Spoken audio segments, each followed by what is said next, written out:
À peine sorti de l'épreuve de philo du bac, c'est le moment du débrief entre lycéens devant les grilles de l'établissement. Du coup, en fait, c'est parce que moi j'ai dit ouais l'esprit critique. Genre j'ai grave parlé de l'esprit critique. Et je me suis dit- Au menu, 2 questions de dissertation pour les candidats. Avons-nous la maîtrise de nos paroles ou bien peut-on être heureux si les autres ne le sont pas? Autre possibilité, l'explication de texte. Un extrait de l'ouvrage de Nietzsche de 1878, Humain, trop humain, pour aborder la notion d'esprit scientifique. Moi je suis plus allée sur le bonheur parce que c'est plus ce que j'avais vu, c'est ce que j'avais le plus retenu et du coup j'ai réussi à faire plutôt un plan assez bien. Enfin d'après comment j'ai parlé avec les autres personnes derrière, j'ai à peu près le même plan donc ça va. Ah, vous avez le sourire là. Oui là ça va, je suis un peu confiante, je suis un peu. Qu'est-ce que ça vous a inspiré?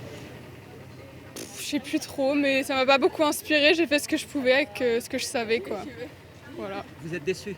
un petit peu. L'épreuve de philo, l'une des plus redoutées. 4 heures pour plancher jusqu'à midi, mais certains ont quitté la salle d'examen au bout de 2 heures, comme cette jeune lycéenne qui a un peu abusé du surligneur. Les hommes de science, eux, ils construisent leur raisonnement avec des méthodes scientifiques, alors que les gens cultivés, c'est plus des convictions. Normalement, ça va, mais on sait jamais. Je peux tomber sur un correcteur pas hyper sympa et j'ai une mauvaise note, donc on verra. Des lycéens qui ont un espoir, ne pas perdre trop de points dès la première épreuve. Et vous espérez quelle note? Entre 10 et 12. Et là, aujourd'hui, est-ce que vous êtes heureux? Bon, on le verra au niveau des résultats du bac, donc j'espère qu'on sera heureux.